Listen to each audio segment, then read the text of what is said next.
in ka je gaisuwa kaka ce Allah ji kanshi ko Allah ran a ga irin gaisuwan da zaka yi kana zuwa ka ce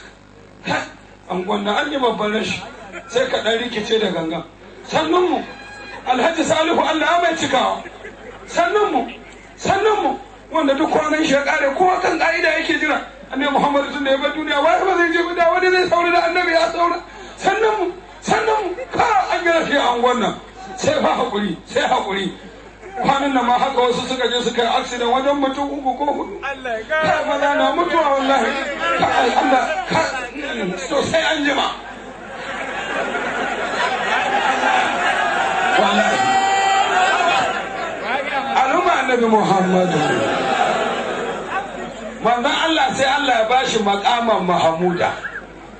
ya dau liman nan da tuta na godiya ranan nan da na gaya muku ta bala'i daga ta ga manzo Allah ta zama gajimari wallahi gumi ya kare rahama ta hadu da azaba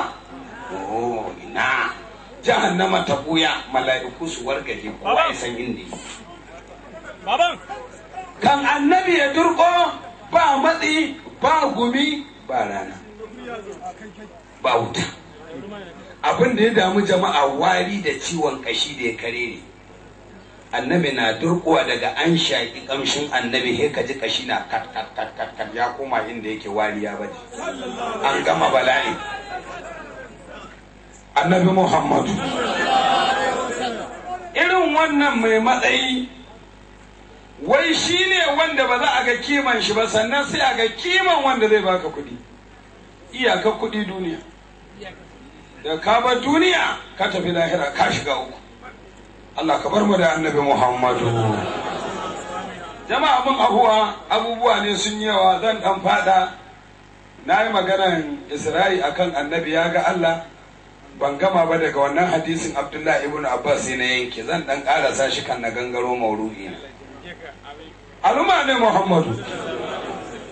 Abdullahi ibn Abbas da yi wannan kabbaran duwatsu suka amsa akan annabi ya ga Allah na rantse da Allah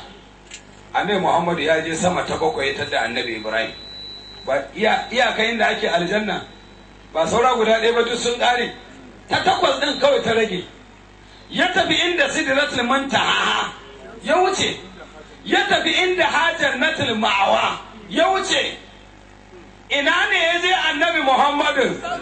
ya tafi inda ya gasha sidrata ma ya gasha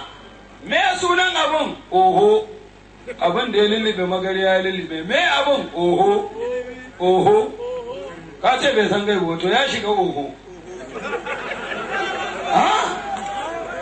yana shiga fa'auha ila abdihi ma'awa fa'auhe ila abdihi ma'auhe yayi wa